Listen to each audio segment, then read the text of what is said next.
pronounce your name again? Yeah, it's Guillaume. Guillaume. Okay, thank you. Guillaume Huda? Yeah, you got it.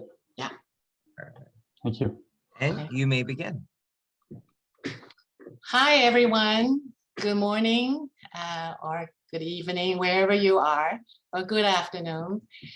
This is Mei-Chi Pielitz. I am the Executive Director of Mississippi College in Clinton, Mississippi, in the United States. And today we're very honored to have this opportunity to share our three institutions with you. And so it's my pleasure to introduce my colleagues. Tina Ron, she's the Assistant Director of Admission at Franklin College in Franklin, Indiana, United States. And then we have Mr. Guillaume Huda. He is also, he's the recruiting officer from Bishop's University, Sherbrooke in Canada. Today we are going to just introduce our schools a little bit and also just share with you what small colleges, both in the United States and in Canada, can do for our students.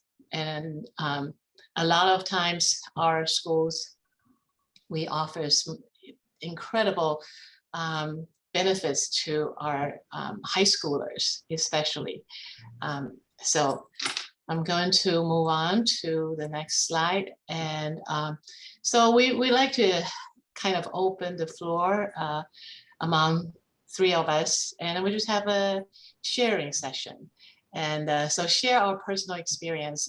I myself was an international student many years ago, came to the United States, and I went to a very big state university that offers 42,000 students, that had 42,000 students and 7,000 international students on campus. So, and I'm sure Tina can share her experience as former international students, and then Guillaume can share too. So I will turn the floor to Tina and Guillaume and our colleagues, and then we can talk about this. So Tina.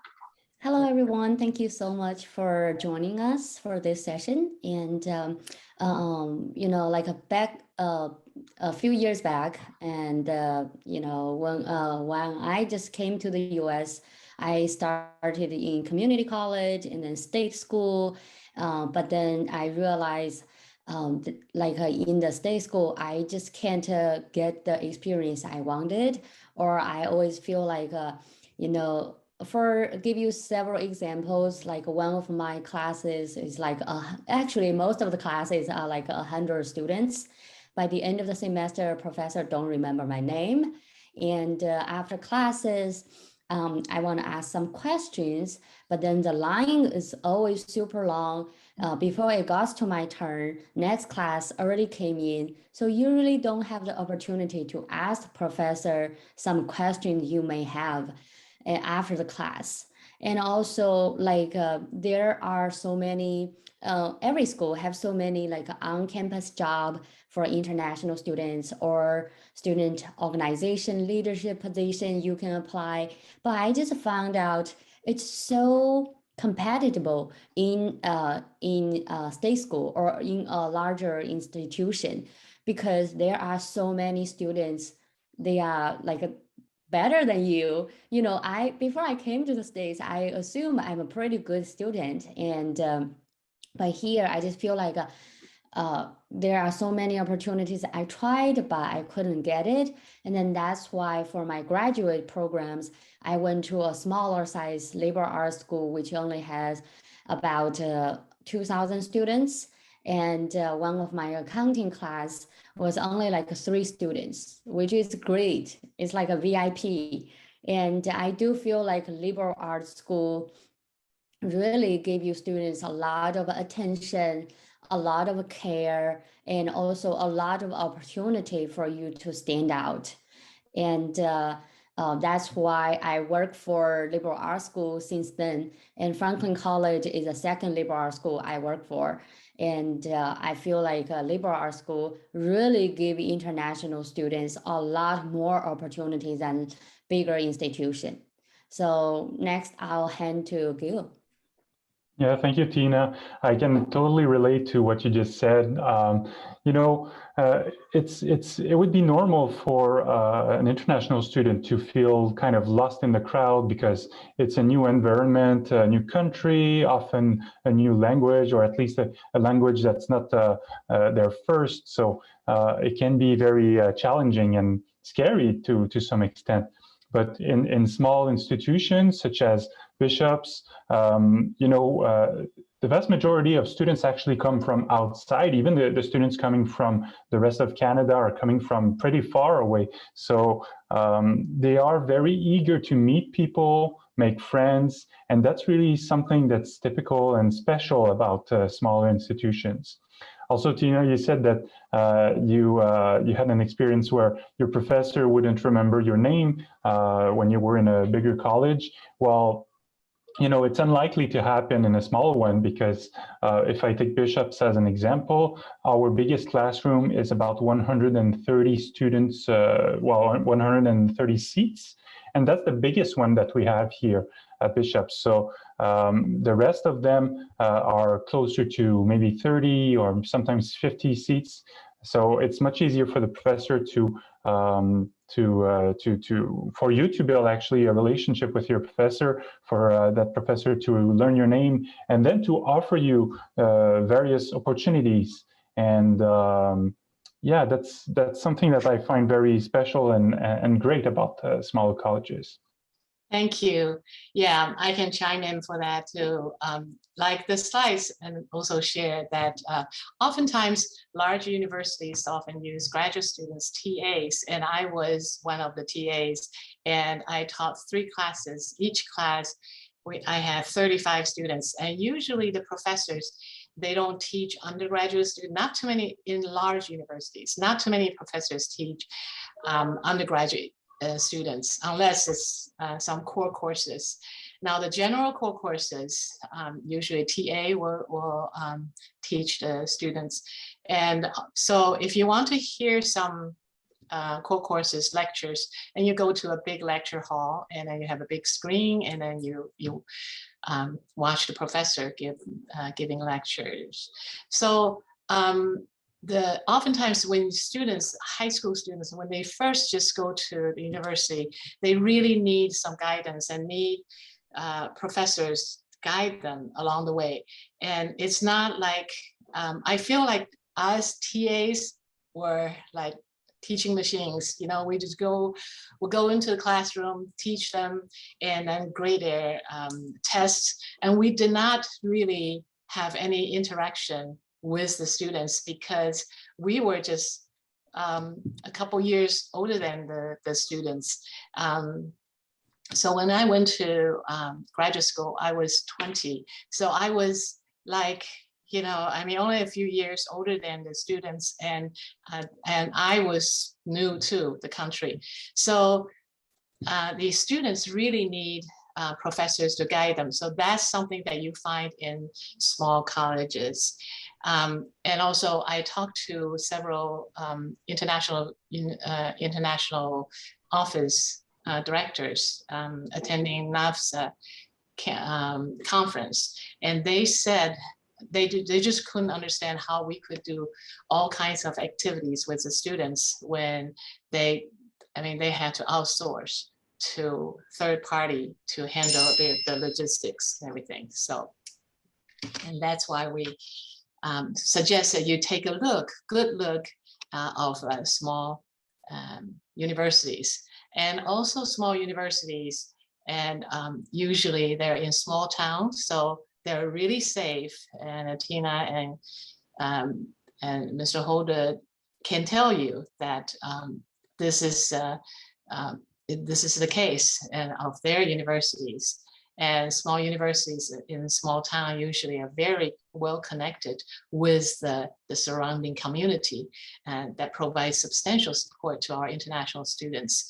At Mississippi College, we located in Clinton, Mississippi, and every time when we have some kind of activities, and the community will rally up and support us. And we have a host family program called Adopt a Student, and these American families that they will come up and they will adopt, quote unquote, our students and being their American host family, so that they don't feel lonely. They don't feel, I mean, most of our alumni, after they graduate, they always said that they miss those days in school, that they were so well taken care of, and they were not just a number.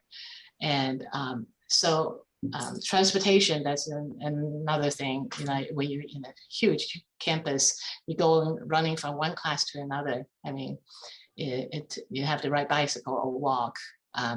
So that is something that is convenient for small colleges. And then the last slides on this topic is small universities generally have less red tapes to deal with.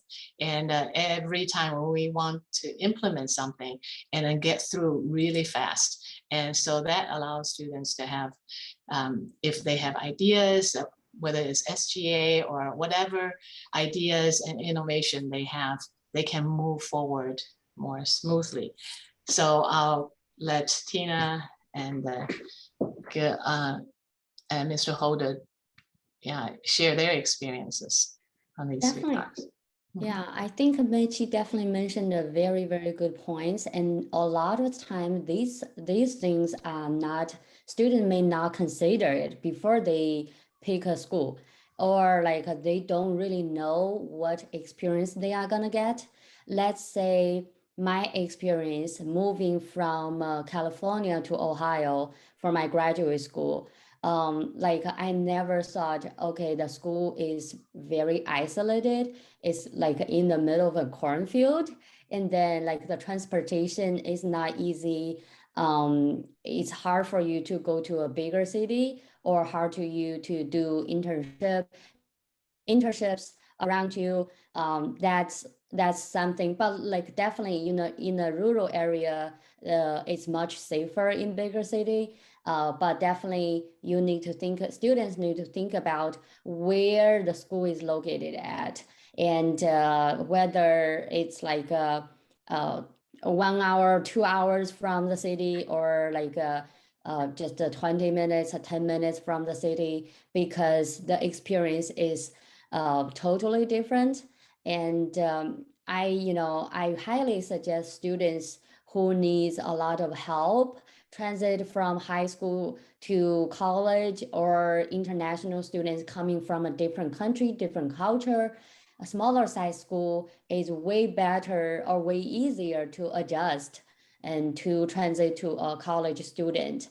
And then the only thing is you really need to do your homework and then see how far the school is from major cities, and what internship opportunities there are, and what can the school offer you. Don't just look at big names or say, oh, I just want to go to. We have students transferring from Purdue or from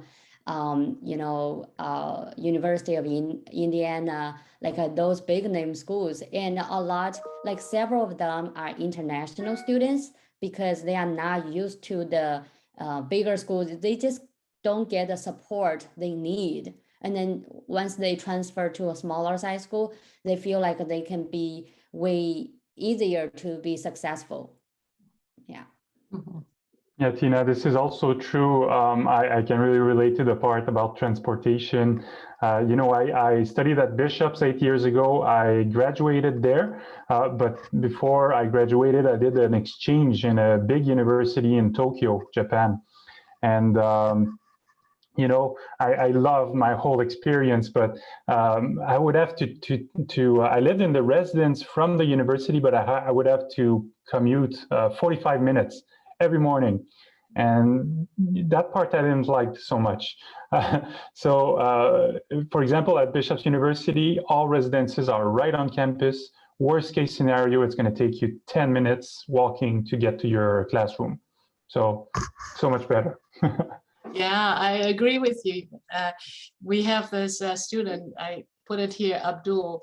He transferred from LA to here, and he said that the reason why he did very poorly in LA in this university is because he every day, like you said, that he had to take two transportations and train and bus and to get to school, and every time he got to his class he was late, and he missed a lot of things, and sometimes when he arrived there late, and he said, well, I just forget it, it is so embarrassing walking into the classroom, everybody will be staring at you, so he just stopped going. And so many times he missed a lot of classes because of transportation situation. And so so after he comes over here, he transferred to MC. His grade went up, and he lived right across the street. The dorms, and we have 12 different residence dorms, residence halls. So he was able to avoid all that hassle, and so that is very, very important. And also big cities. One time I was in Toronto at the fair, the student fair, a student came to me and she told me that her mother asked her to come and talk to me because her mother wanted her to attend Mississippi College. And I was like, why? And she said, let me tell you my background. All the members of my family, they all graduated from Ivy League. My mother graduated from Stanford, my father graduated from Princeton, and my brother right now is attending Cornell. And but my mother didn't want me to go through what she went through. I said, well, Stanford is amazing. What do you mean? She said, because when she went in as a high school student, she didn't learn anything because nobody guided her. She kind of just had to pick her battles, and she was lost all the time, and because so big, and she didn't want to stand out by asking questions all the time. And like Tina mentioned before, that it's very competitive in large schools. And so she said that those 4 years she was miserable, but her parents didn't want her to drop out, and so she wanted her daughter to go to a liberal art school or smaller universities, and that she could actually benefit from the guidance of professors. So these are the experience, and then I have Chinese students sharing, transferring from San Francisco to MC and share the same thing. So now I'm going to let Tina share her. Oh no, actually, Mr. Huda, do you have something that you want to share? So I will stop share, and then would you like to go first, or you want Tina to go first? Yeah, I'll go first. Okay, sure. All right. All right, can you just confirm that you see my screen? Yes. Yes. All right, I'll keep this super short because I want everyone to have time for questions. By the way, everyone, if you want to start writing your questions in the Q&A right now so that we can get ready to answer your questions. Yeah, Bishop's University, we were founded in 1843. We're an old university, and we are an English language university. This is something I need to mention because we're located in the province of Quebec, and in the province of Quebec, people speak French for the most part. There's 3 English language university, and we are the smallest one of those. We don't have quite 3,000 students, so small university, and about 25% of our students are international students. We have a bunch of them coming from the United States, but also quite a few from Europe and Asia and Latin America and other places. About 97% of our students live within walking distance, and this goes back to what I was saying before. We have residences right on campus, and even the people that don't live in the residence live in apartments that are very, very close to the campus, 5, 10, 15 minutes by walking. By the way, we have we're in a rural area, but we have a grocery store, a pharmacy, we have restaurants, gas station, everything's there. So you won't be missing anything. We're located in the city of Sherbrooke, which is in the province of Quebec, as I mentioned. We're in the southeastern part of the province, very close to the United States border. It takes 40 minutes to get to the custom. And we're about 1.5 hours away from Montreal, which is the biggest city in the province. And I think I'll keep it there. I don't want to take too much of your time. I think Tina is going next. So.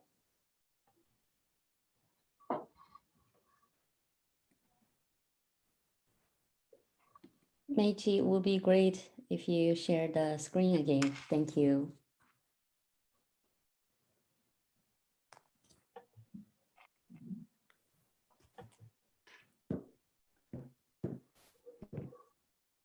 Okay.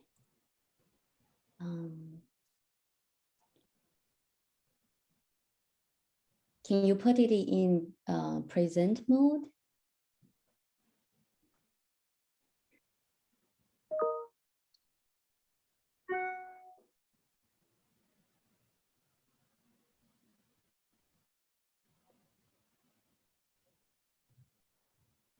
Can you see the whole screen?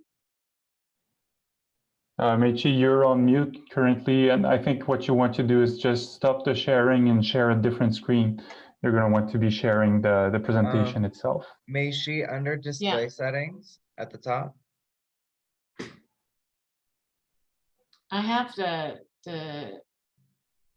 it says here you're sharing screen. Mm-hmm. Under display settings at the top of your screen, though. Okay, let me. Can you see? Yeah, No? we're good. Yeah. That works. It's Okay. perfect. Yeah. I think because you have two screens. Yeah, So I have two very- screens. Yeah. So So Franklin College, we are located in Indiana. As you can see, this is the Indiana map. We are in the Midwest, pretty close to Canada. I would say about 5 hours drive from the border, from the Detroit side. And I live in Michigan, so I drive back and forth always every weekend, and not too far. So we are only 20 minutes from Indianapolis, the capital city of Indiana. The location really provides students a lot of internship opportunity. That's why 100% of our students have to finish at least one internship. But most of the time, students do 2 or 3 or 4, or even I talked to one of the alumni. She said she did 8 internships. I don't think you can find any students do more than 8. That's awesome. And also 100% of students doing one internship.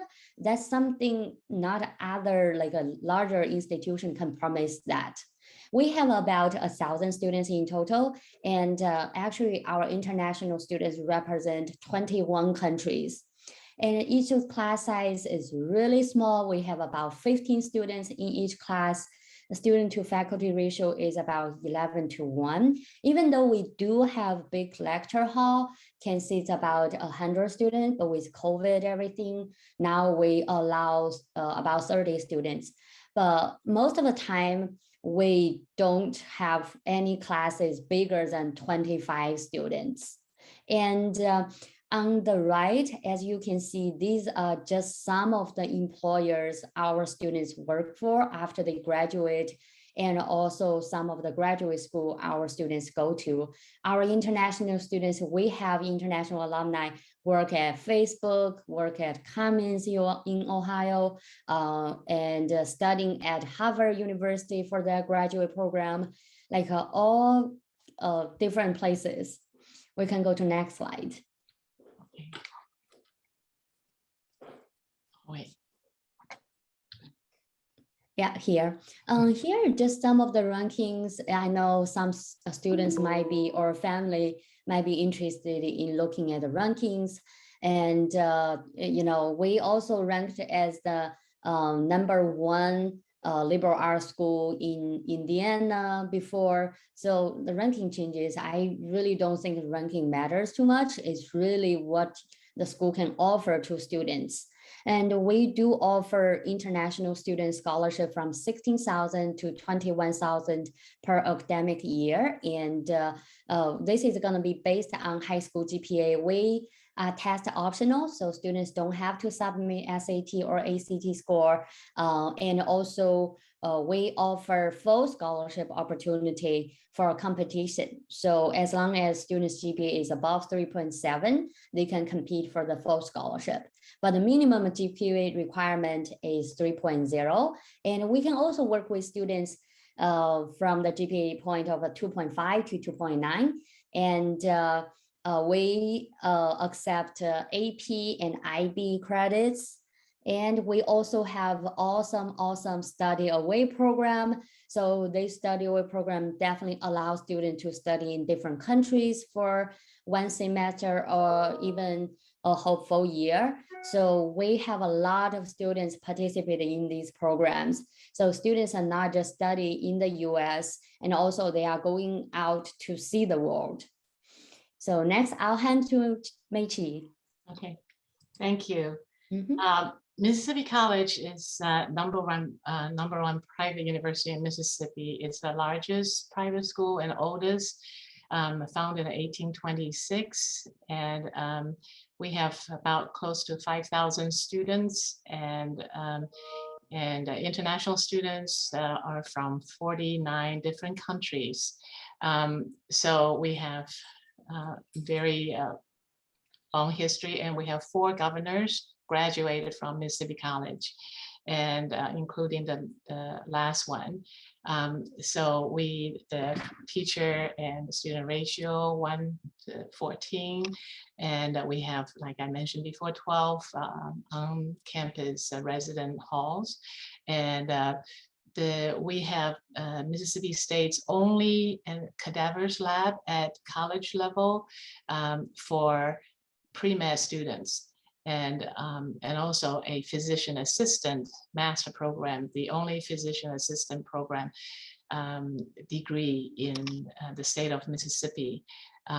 So we have a lot of students from all over the world. They come to join our pre-med program. So they are the American Medical Board allowed our students, undergraduate students, to take shelf exam. And so it's very strong, and our business school is AACSB accredited. And so we have many students, international students, in our business school, which is the largest school in Metro Jackson area. We are about 20 minutes away from the capital, Jackson, Mississippi.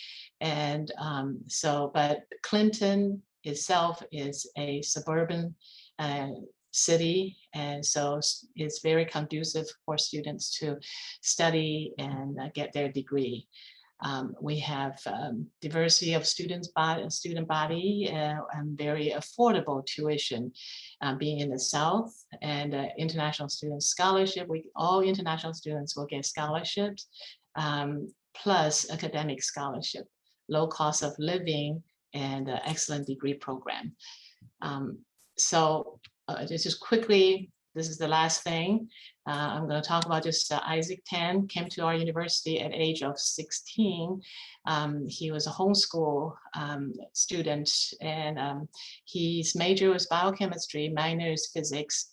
And this is a little something that he mentioned, that our Office of Global Education, international office, arranged cultural events, provide tutors for struggling international students, and very nurturing environment. And when he first came in, he was very, very shy, painfully shy. The parents were very concerned, but then when he graduated, he had he joined symphonic and jazz bands during those 4 years. And chemistry, he was one of the leaders in chemistry society, and he represent international students to be a SGA Senate. So it really changed his life. His parents sent a thank you letter and said that's the best decision they made, sending him. He actually got a scholarship, full scholarship from Purdue, and he decided not to go there. And he just feel like, he said, one thing that struck me, he said, I cannot imagine experiencing this at a bigger university. I would have been a drop in an ocean and would have vanished as another international student that didn't make it. So MC provides so much care to prevent that from happening. And he made mistakes all along the way, but he learned. He was given an opportunity to learn. So that's it. Thank you so much. And so we open up this question.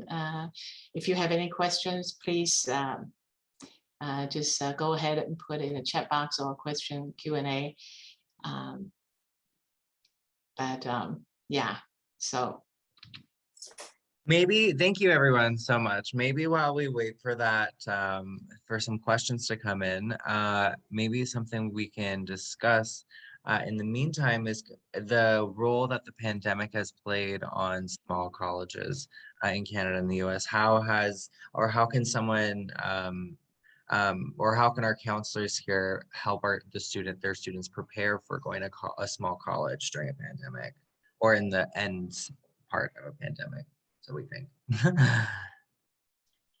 Well, let Mr. Holder have the floor. All right, thank you, Mechi. Thank you, Marco. One thing I'll say about that is, during the pandemic, the vast majority of our courses had to be online, which is really too bad, because I'm sure it's the same for the other two colleges, but the student experience, the student life is so engaging, so amazing in small institutions. And it's hard to feel that if you're taking your courses online and you're not walking on campus and all that. So what I'll say is we're very glad that things are going back to normal. Currently, the vast majority of our courses are in person, and I think that our students are very happy about that. That's right. Same here at Mississippi College. What about Tina? What about Franklin College? So we definitely take a lot of protocols, and we actually only went online for several months, and maybe US is a little bit different with Canada, but definitely we follow the CDC guide, and we actually, before this fall semester started, all the students have to either upload a proof of their vaccination or a proof of negative test 3 days before class started. And also right now we are almost 100% fully vaccinated, and we still encourage all the students and faculty staff to get vaccination. And we test the students all the time, and if there's any student don't feel well, and then we put them into quarantine, and we take a lot of measures, really take it really serious. And I think my advice for counselors to prepare your students to enter college is prepare early. So actually I also recruit domestic, like these few months I've been on the road a lot, visiting a lot of high schools, and I do see here in the US, my territory is in North Indiana and Michigan. So a lot of counselors, like even junior year, or even like they just gave out general information, school information to their students, even like a freshman, sophomore, and especially for junior and seniors. So they definitely need to apply as early as possible. And for seniors, now, don't miss the time to apply now. The later you apply, the less scholarship students can get, because a lot of times the school already given out all the scholarships to the student who apply first. And then, of course, the student who apply later, there's no more scholarship to give out. So that's definitely my suggestion. And another thing is give all the schools equal opportunity, and sometimes don't just say, oh, this school I never heard of, so I'm not going to tell my students this school. But you never know like what amazing opportunity can help with individual students to be successful here. That's an Awesome. excellent idea. Thank you. Thank you everyone here again for your time with this presentation. I'm sure everyone who came out got a lot of information that they can use to help their students. At this time, we will end the session. And if you did miss the beginning, feel free to catch it on our YouTube page in the following days to come. Other than that, if you want more information from all of the colleges here, you can check them out in the universities tab on the platform now. They'll be here all day to answer any questions you have. Thank you, everyone. Have a good one. Thank you. you.